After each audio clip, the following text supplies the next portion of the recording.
74 personas que participaron de las protestas multitudinarias del año pasado en Cuba fueron sentenciadas semanas atrás a prisión o a trabajo correccional con penas de cárcel de entre 10 y 18 años. Se les imputaron los delitos de sedición, desórdenes públicos, atentado y desacato. Los condenados por su involucramiento en esa movilización, conocida como el 11J, por haber comenzado el 11 de julio de 2021, totalizan ahora 448 personas.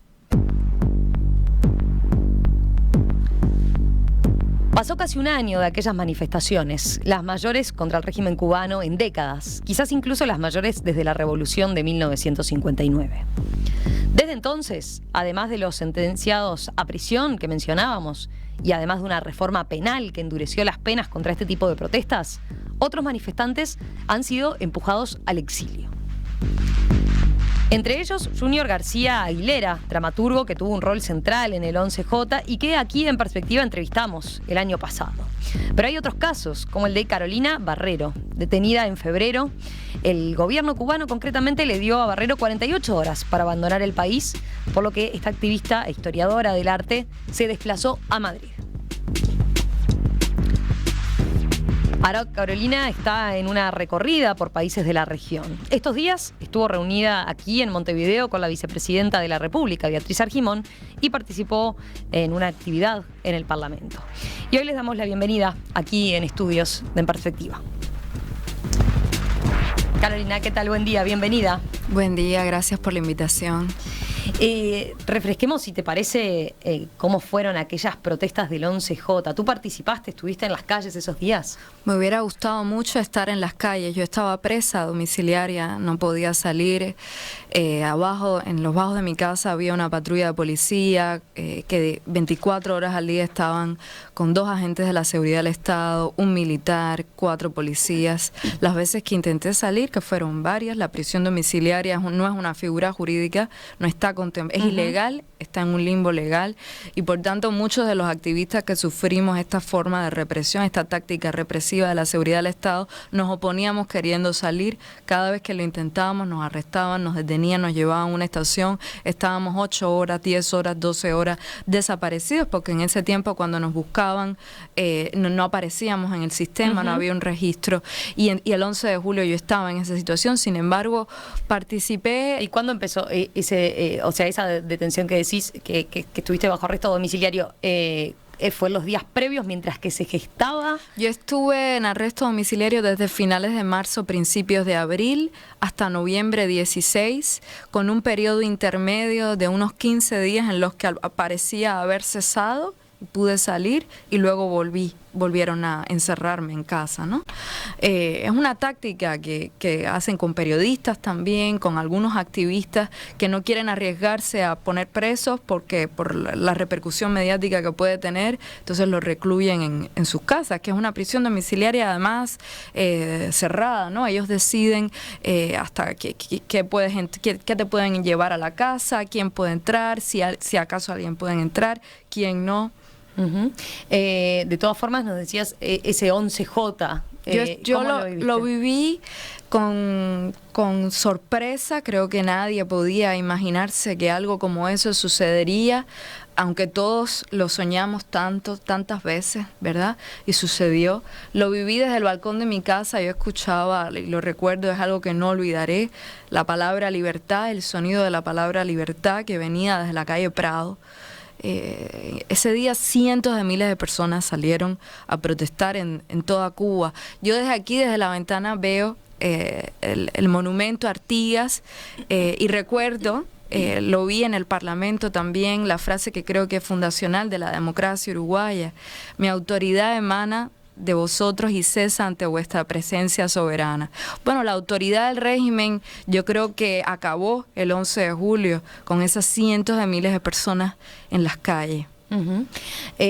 Recordemos por qué se dio esa movilización, por qué se pudo dar, qué crees que confluyó para que se pudiera concretar una movilización de la magnitud que no se veía en muchísimas décadas en Cuba, concretamente, ¿no? Sí, el 11 de julio las Internet protestas... un rol importante, por sí, ejemplo, las ¿no? protestas de julio tienen, o sea, es un suceso muy complejo que tiene una explicación además multifactorial, no solamente es una razón. Obviamente había un descontento latente de muchísimo tiempo que había estado reprimido, sobre todo por el miedo. Y que se destapa, ¿no? Se destapa además de una manera como una válvula de presión, ¿no? De una manera rotunda, porque estaba allí por demasiadas décadas. El Internet fue desde luego una forma en la que los cubanos empezamos a comunicarnos. Eso no pasaba antes. Claro, recordemos hace relativamente poco que tienen conexión de esta manera que tienen hoy en día, ¿no? Si había un arresto arbitrario en Santiago de Cuba o en Guantánamo, no nos enterábamos en La Habana, ¿verdad? O ya no, en otra cuadra, en la misma ciudad, no sabíamos qué pasaba. Con el acceso a Internet se puede denunciar, se puede compartir, se puede ver inmediatamente. También las formas de resistencia son compartidas y eso inspira a los demás, genera solidaridad. Muchas de las protestas han estado llevadas adelante por la solidaridad, que ha sido un catalizador social, ha funcionado como una forma de generar movilización también y de que no nos sintamos solos en nuestras formas de resistencia, en las maneras en las que hemos sido reprimidos, que podamos identificar los patrones que también sí ha seguido los órganos de la seguridad del Estado para ejercer la represión y también que podamos unirnos, compartir ideas, debatir, saber de otros grupos disidentes. ¿Influye también un cambio generacional ahí? ¿Los jóvenes están teniendo otro rol? O sea, los jóvenes que estuvieron menos y que ven más distante lo que fue la revolución en aquel momento. Desde luego, la juventud, bueno, las cifras están ahí. La población carcelaria ahora de esos más de 1000 presos políticos que tenemos dentro de Cuba son muy jóvenes, son menores de 30 años la mayoría. Hay un rol de la juventud cubana que quiere decidir sobre el destino de la nación, que no quiere estar abogada al exilio o a la sumisión, que quiere tener participación política. Hay que recordar que en Cuba solo hay un partido político, desde el Partido Comunista, desde 1965. No hay el disenso político, la discrepancia política, no solo no está permitida, sino que es perseguida y es criminalizada. Decías, no es sencillo de explicar lo que pasó ese día, esas movilizaciones que recorrieron el mundo, que tuvieron tanto impacto. También estábamos en plena pandemia, ¿no? Sí. Y había un factor asociado a eso también, ¿no? La escasez de alimentos, la escasez de medicinas y por supuesto el mal manejo de la pandemia. Durante la pandemia en Cuba sufrimos muchísimas muertes para la cantidad de población que tenemos. Además, la falta de medicinas hizo que la gestión sanitaria fuera aún peor y hay una responsabilidad del régimen allí porque en ese tiempo se decidió construir más hoteles que hospitales. Se pusieron todos los recursos en función de además un turismo inexistente y claro, ese descontento salió a las calles. Ahora, yo te invitaría a pensar, porque nadie podría decir que, o sea, se puede decir, por ejemplo, que la Revolución Francesa empezó porque no tenían pan, pero eso es el detonante. Lo que la causa real y lo que subyace era la falta de libertades, y esto mismo pasaba en Cuba. La gente lo que gritaba en las calles era la palabra libertad. Y hablaban de libertades civiles y de libertades políticas. Hay un detonante social de asfixia, pero la causa latente es la causa de la libertad. Recordemos, en las protestas murió al menos una persona, ¿no? Al menos una persona. Se habló en su momento de más de un centenar de desapariciones forzosas, que es eso que tú mencionabas, ¿no? Sí. Había durante ese momento muchísima gente de la cual no se sabía su paradero. Los muertos no son números. Yo voy a mencionar el nombre del joven Dewis Laurencio Tejeda, 36 años tenía. Es al menos él, el único muerto reconocido oficialmente. Dewis murió por un tiro de bala en la espalda. Cuba es un país que la población no tiene armas, no hay grupos guerrilleros, quienes tienen las armas son los militares. Quien disparó a Dewis Laurencio Tejeda era un policía que no ha sido juzgado por lo que hizo, como no han sido juzgados el resto de las fuerzas de seguridad que con violencia arremetieron contra manifestantes pacíficos. ¿Cómo se vivió cómo se vivieron esos días después? En tu caso, por ejemplo. Sí, yo continué en prisión domiciliaria, acosada diariamente. Cuando decís acosada, por ejemplo, por ejemplo, en la madrugada los agentes de la seguridad me movían la puerta, me iban a dar gritos, me sacaron de dentro de mi casa para interrogarme sin zapatos, sin mascarilla. De mi casa robaron mi ordenador. Nunca se me dio una explicación de cómo pasó. Inconcebible que en una casa que esté vigilada por una patrulla policial 24 horas se pueda extraer algún ladrón pueda atreverse a entrar sabiendo además que es la seguridad del Estado. En las muchísimas veces que estuve detenida, además, tuve violencia verbal, pero también violencia física. Me desnudaron una vez 3 mujeres mientras me golpeaban a la fuerza. Es una táctica represiva que usan sobre todo con las mujeres y con las personas de la comunidad LGTBIQ para humillarlos. No hacen así con los hombres. Hay una discriminación también. Y esto es la violación de derechos humanos, sobre todo a las personas que disienten, y las formas de tortura que se dan dentro de las prisiones. No es tampoco nada novedoso, siempre ha estado allí y los testimonios puede acceder a ellos el que quiera, ¿no? Te preguntaba sobre todo porque ahí tenemos lo que viene por el lado de la situación que te hacía vivir la policía que describís. Ahora también el propio Miguel Díaz-Canel salió a pedirle a los partidarios de la revolución que salieran a responder, ¿no? Bueno, este suceso, ¿no?, que es como la respuesta inmediata de Díaz-Canel, lo dice todo. 2 horas después o 3 de que comenzaron las protestas, él apareció en Televisión Nacional y hizo un comunicado. Dijo exactamente estas palabras, dijo: la orden de combate está dada a la calle los revolucionarios, y le concedió de esta manera potestad a la parte de la población que apoya a la dictadura, que podía salir a reprimir con violencia, a ejercer la violencia, todas las formas de represión contra otra que discrepa. Y que pide cambio de manera pacífica sin tener consecuencias penales.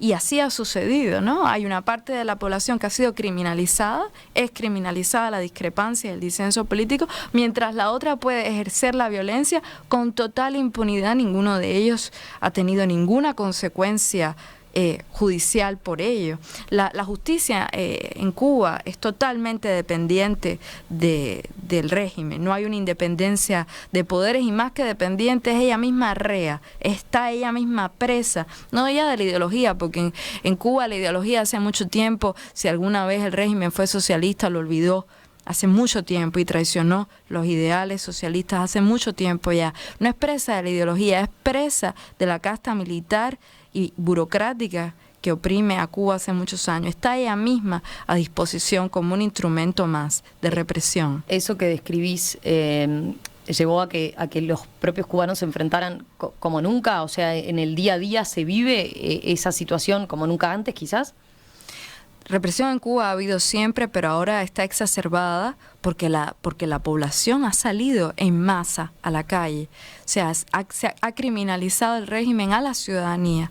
Ha hecho que ser ciudadano en Cuba sea ser un criminal.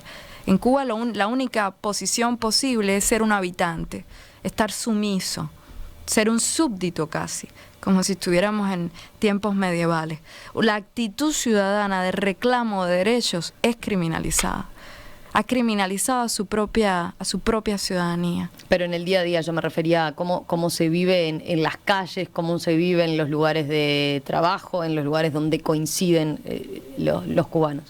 La amenaza de la pérdida de trabajo, de la expulsión de tu centro de estudio, si tú emites cualquier opinión contraria al oficialismo, está siempre pendiente como una espada de Damocles sobre todos los trabajadores, sobre los estudiantes. Hace 2 semanas se hacía viral un video de una madre joven cubana, Amelia Calzadilla.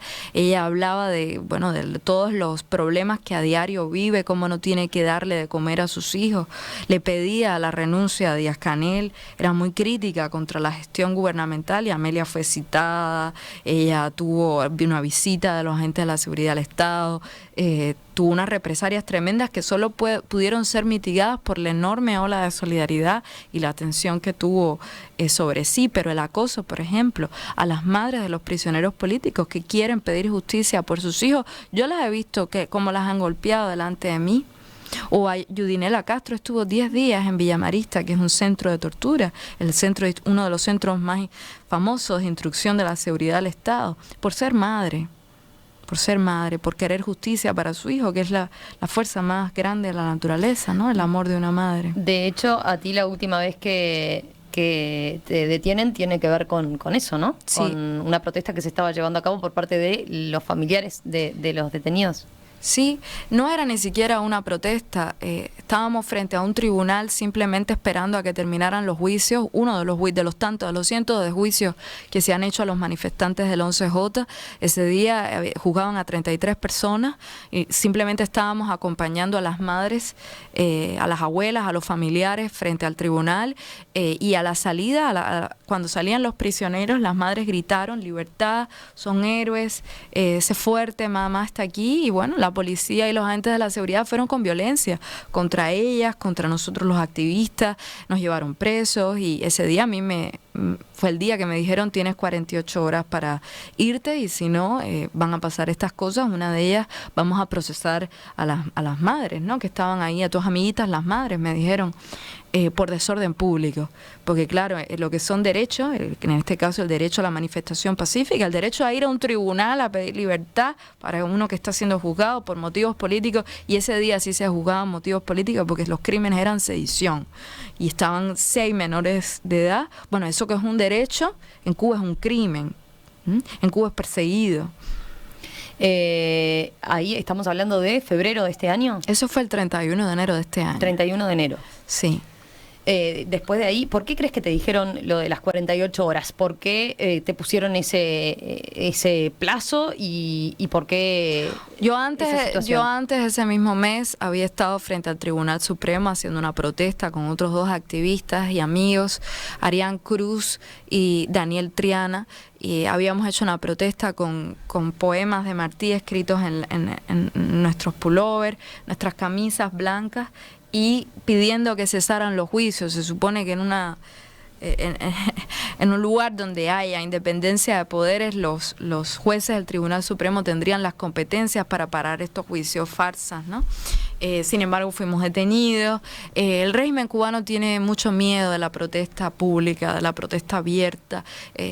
Ha terminado por permitir un poco más la crítica escrita, incluso hasta cierto punto la crítica en redes sociales, pero al espacio público le tiene mucho miedo. A lo que pasó el 11 de julio le tiene mucho miedo, y sabe que de lo más mínimo se puede detonar una protesta masiva. Es lo que pasó el 11 de julio. Eran 20 personas las que salieron en San Antonio de los Baños. 20 personas. Se filmaron un Facebook Live. Mientras caminaban, le pedían a los demás que se sumaran, gritaban libertad, gritaban abajo la dictadura, gritaban abajo Díaz-Canel. Era abiertamente antigubernamental, y eso inmediatamente generó una ola de solidaridad. Hizo que Palma Soriano, que fue la segunda ciudad que salió a las calles, Holguín, Camagüey, como una ola, más bien como un tsunami, todo un país. Esto es algo que Latinoamérica tendrá que estudiar el alcance y la significación de estas protestas, porque aunque en Latinoamérica se protesta mucho, y yo hago elogio de la protesta, masivamente, de la manera que el alcance que tuvo y de manera espontánea, completamente espontánea, es un hecho relevante y muy significativo, incluso dentro de la morfología de lo que la protesta misma es, ¿no? Y el régimen cubano lo sabe que ese descontento está latente y que de cualquier cosa podría pasar, y le teme muchísimo. Entonces a todos a los que disienten de esta manera directa, pues ellos tienen la táctica de encarcelarlos o enviarlos al exilio. Eso es lo que puede explicar por qué no se dieron más manifestaciones, porque en un momento se pensó que se venía una ola de manifestaciones. Bueno, la represión fue brutal. los encarcelamientos, fue una cacería incluso de manifestantes, porque fueron las detenciones que se produjeron las mismas jornadas, que fueron 11, 12, 13 y hasta 14 de julio. Se cortó el internet de toda la isla. Toda la isla estuvo sin internet varios días, creo que incluso puedo decir que una semana, y luego empezó a venir de manera discreta en algunos lugares. Y luego el régimen se dedicó a mirar todos los videos que se compartieron en redes sociales y a hacer una cacería de manifestantes. Iban a buscarlos a sus casas, como una cacería de brujas.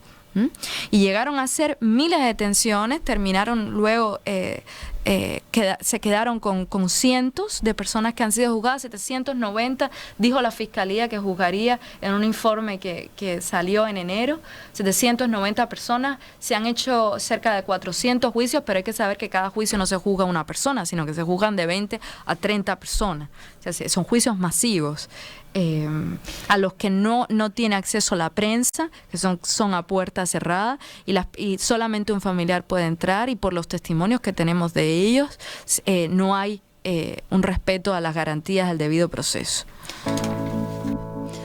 Vamos a hacer una breve pausa y enseguida continuamos conversando con Carolina Barrero, activista disidente cubana, historiadora del arte. Ya venimos enseguida. Hoy estamos conversando aquí en Perspectiva con Carolina Barrero, activista disidente cubana, quien fue detenida a fines de enero pasado por sus vínculos con las protestas masivas de hace un año. En aquel momento, nos contaba recién, las autoridades le dieron 48 horas para dejar el país y desde entonces está exiliada en España. Ahora está recorriendo países de la región, criticando al régimen de Miguel Díaz-Canel, y de eso estamos conversando esta mañana aquí en Perspectiva. Carolina, viniste apoyada por Cadal, ¿no? El viaje que empezó realmente en Europa es un viaje de abogacía, sobre todo por los presos políticos, y también para levantar conciencia sobre lo que sucede dentro de Cuba, de las violaciones de derechos humanos que suceden dentro de Cuba. Es un viaje que estuvo en Europa auspiciado también por una organización que se llama Civil Rights Defenders, que es una organización sueca, y aquí en Latinoamérica está apoyado por Cadal, que también es una organización de derechos humanos argentina. Estábamos hablando de ahí, del momento sobre todo en que, bueno, te tenés que exiliar.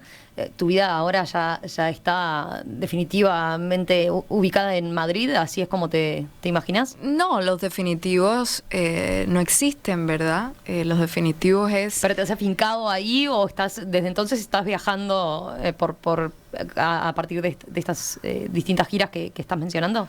Mira, yo vivía en Cuba, esa es mi residencia, ahí es donde yo había decidido ir, incluso después de haber vivido muchos años en España. Yo tengo la ciudadanía cubana y soy cubana en primerísima instancia, orgullosa de serlo, pero también soy española y me fui a estudiar, luego de terminar la universidad, una maestría a la Universidad Complutense, y quedé trabajando entre La Habana y Madrid varios años. Trabajé en galerías en Madrid, en el Museo del Prado, y siempre volvía también a Cuba porque nunca perdí los vínculos con la comunidad artística cubana, que ha sido la que ha impulsado un poco este último ciclo de protestas, y venía hasta que yo decidí volver. Dejé la vida que un poco, como decías tú, estaba afincada, bueno, eso que yo había construido, por precisamente unirme a una vocación de servicio y de servir a ese movimiento de protesta. Y ahí vivía y ahí estaba hasta que me expulsaron. Todavía sigo ahí. ¿Tu familia sí estaba hace años exiliada ya? Sí, mi familia hace muchos años ya no vive en Cuba, desde principios de los 90, en un exilio, en uno de esos momentos de exilio. Mis padres se fueron, yo me crié de hecho toda mi infancia, mi juventud con mis abuelos paternos. Entonces, mi corazón, lo que te decía era, en realidad todavía sigue allí. Creo que le pasa lo mismo a muchos exiliados cubanos. Los cubanos, la gente cree que se quieren ir y bueno, desesperadamente, obviamente con las condiciones en que se vive en Cuba, ahora mismo tenemos el éxodo más grande de la historia de Cuba, más de 140.000 personas han salido solo el año pasado. Sin embargo, en realidad la mayoría de los cubanos lo que quiere es regresar regresar, porque el corazón de un cubano exiliado, como el de todos los exiliados, siempre está en Cuba. La manera en la que el 11 de julio, en la protesta del 27 de noviembre, movilizó y tocó el corazón no solo de los que estaban dentro de Cuba, sino de los que estaban fuera. Cuba es un país que tiene 1/3 de su población fuera de los límites de la isla, que está emigrado. Eso lo hace ser un país que no está contenido en la geografía de la isla, sino que está eyectado, que ha sido eyectado, como si hubiera venido el régimen, le hubiera dado un mazazo a la isla y todos los pedazos hubieran salido eyectados al mundo, y ahora intentan volver sobre esa idea de esa Cuba democrática. Yo me siento así. Cuando a mí me preguntan ¿dónde vives?, yo le digo, yo vivo en Cuba. Yo vivo en Cuba. Y la certeza de que volveré, esa sí es definitiva. Estas sentencias contra las manifestantes, lo que conversábamos en el bloque anterior, ¿no? Y las penas a las que les cayeron. En otros casos el exilio, ¿no? Como tú. Y también la reforma del Código Penal, que fue hace relativamente poco, ¿no? En mayo, 10 meses después de las masivas protestas, el Parlamento cubano aprobó por unanimidad un nuevo Código Penal con tipificaciones, claro, más estrictas en lo que tiene que ver con participación en actividades subversivas, como se lo considera, en lo que es un intento disuasivo a la repetición de hechos de este tipo. Pero ¿crees que esto que yo señalaba, bueno, justamente las sentencias contra los manifestantes, el exilio en otros casos y este endurecimiento de penas, ha cortado con el movimiento que se había ido conformando? ¿O cómo puede materializarse ahora a futuro? Bueno, el Código Penal ha vuelto a restaurar, por ejemplo, la pena de muerte, que estaba en suspensión desde 2003, que había sido usada para sentenciar a unos muy jóvenes cubanos que habían intentado salir del país en una lancha, de otra manera desesperada, y fueron sentenciados a muerte por eso, fusilados. Eran jóvenes de apenas 20 y tantos años, y desde ese momento se puso en suspensión, no se había vuelto a usar, y ahora vuelve a ser parte del Código Penal. Está tipificado, 25 delitos pueden ser condenados con la pena de muerte, 24 de ellos asociados a causas políticas. Solamente el homicidio está, digamos, fuera de ese conjunto de político, ¿no? O sea, que está hecho para, obviamente, ejemplarizar, generar miedo y intentar contener la protesta. Es bastante preocupante, sobre todo si se tiene en cuenta que las penas por sedición han recaído, en este caso, sobre los más jóvenes. Ahora, a pesar de toda esa represión y de esa bota opresiva de todo un Estado, ¿no?, de ese terrorismo de Estado contra la propia ciudadanía, yo mentiría aquí si dijera que han podido acallar, que la protesta ha sido acallada. Mentiría, porque desconocería, por ejemplo, una protesta que han hecho los estudiantes de la Universidad de Camagüey hace apenas 2 semanas. Estuvieron protestando toda la tarde, toda la noche, con una conga. Lo vimos todo, es una cosa impresionante. ¿Qué le llaman una conga a ustedes? Sí, con música, la música, como la canción de Patria y Vida, también ha sido un recurso para la protesta, como lo ha sido la poesía, la lectura de poesía en espacio público. El régimen le teme muchísimo a eso, a la lectura de poesías. 2 patrias tengo yo, Cuba y la noche son una, las dos, es un verso de Martí. Aquí José Martí, he visto que es muy conocido porque fue cónsul del Uruguay en Nueva York, mientras él mismo estuvo exiliado la mayor parte de su vida adulta. Y a ese verso el régimen me incautó 2.000 copias que yo había hecho de ese verso para conmemorar el natalicio de Martí en Cuba, porque hasta el propio Martí es subversivo para el régimen, se prohíbe, se criminaliza. Y el movimiento de madres, por ejemplo, es otro ejemplo de cómo la resistencia sigue activa a pesar de la represión. Movimiento de madres, te estás refiriendo a ahora, las madres que... Las madres de Julio, las madres de quienes han sido de los manifestantes. No estamos hablando de las damas de blanco, estamos hablando de madres de ahora, de los muchachos que fueron encarcelados. Las damas de blanco fueron reprimidas durante muchísimo tiempo, algunas de ellas hoy están presas. No me gusta hablar de presos en abstracto, por eso voy a mencionar el nombre de una, Aymara Nieto, que está presa, es la dama de blanco que más tiempo lleva presa por pedir la liberación de presos políticos. Tú sabes, en Latinoamérica se asocia muchas veces a la oposición cubana con la derecha, ¿no? Muchas veces se critica a los disidentes por considerarlos, bueno, traidores de la revolución. ¿Tú cómo te consideras en el espectro político en estas protestas y en este movimiento que se fue generando contra el gobierno cubano? ¿Hay también gente de izquierda? Dentro de Cuba muchísima, pero fíjate, esta es la lucha por la democracia y por la libertad, no se puede ideologizar. Esto es una distracción, es una matriz de opinión que además está inoculada por el propio régimen para distraernos a pensar de que esto es un asunto de la derecha contra la izquierda, de la derecha contra el comunismo. No, esto es un asunto de la democracia contra el autoritarismo. Y en la democracia no se puede condenar a quien no piensa como tú. O sea, yo no puedo condenar a la oposición cubana que es de derecha, como tampoco voy a condenar a la que es de izquierda. Aquí se supone que todo el mundo tenga el derecho de pensar como quiera. Se supone, ¿no? Porque si no, ¿de qué estamos hablando?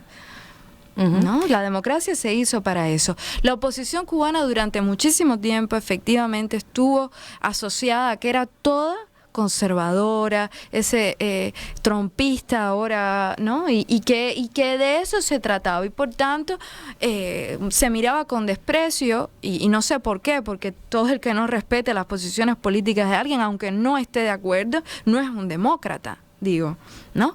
Sin embargo, la realidad es que el movimiento de resistencia cubano, lo voy a llamar en términos así más amplios, pero si se quiere también la oposición, a mucho orgullo de ser opositora de un régimen totalitario y autócrata, tiene una vitalidad y una diversidad impresionante dentro de Cuba, para que se tenga una idea, porque creo que se desconoce, sobre todo aquí para la izquierda latinoamericana, hay movimientos de anarquistas, de trotskistas, de comunistas. Yo los conozco, son mis amigos. Ahí está Abra, el que quiera puede ir a buscar, que están contra la dictadura, que quieren una apertura hacia la democracia, que son perseguidos. El joven Leonardo Romero Negrín, estudiante de física, ex estudiante porque fue expulsado de la universidad, salió a protestar el 30 de abril con un cartel que decía, un cartel histórico ya, que decía socialismo sí, represión no. Este joven, que es un joven socialista, que defiende el socialismo pero no defiende a la dictadura porque es un demócrata, fue golpeado ese día. De hecho, yo estuve en la estación de Santiago de Las Vegas junto a él y otros manifestantes porque estaba presa en mi casa, y así todo salí y dije que me llevaran presa también. La protesta se hizo a 4 cuadras de la casa donde yo estaba. Yo lo vi a él ese día en el calabozo. Recitamos poesía de Martí, recitamos el poema Abdala. Recuerdo unos versos que siempre decía él: y decirle al tirano que en la Nubia hay un héroe por cada 20 de sus lanzas, que del aire se atreva a hacerse dueño, que al fuego a los hogares hace falta, que la tierra la compre con su sangre, que el mar ha de secarse con sus lágrimas. La forma de la poesía desde el calabozo, yo recuerdo las caras de los carceleros, los hacía temblar porque habla de una verdad oculta que es capaz de rasgar la ficción totalitaria.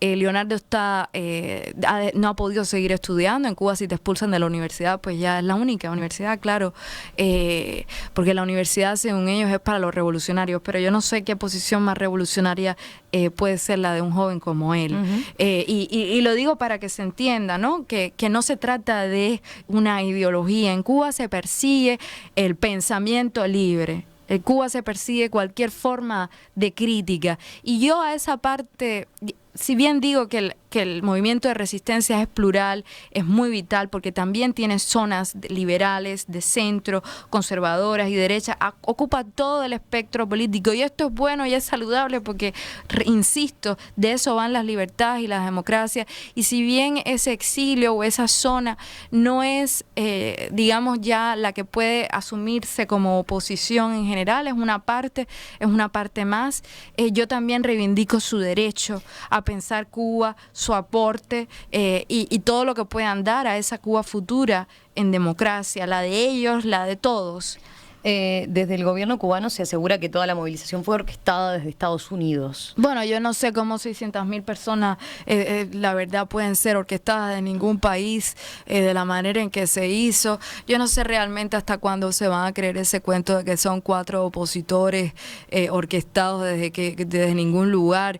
Estados Unidos tendría que darle demasiado mérito, ¿no? Te digo, cientos de miles de personas, 600.000. Sí, es cierto que Estados Unidos, por ejemplo, la embajada estadounidense ha presionado para la liberación de líderes opositores, como por ejemplo Daniel Ferrer, que está preso desde el 11 de julio pasado, por ejemplo. Está preso y está siendo torturado. José Daniel Ferrer, además, ya estuvo preso durante la Primavera Negra en 2003.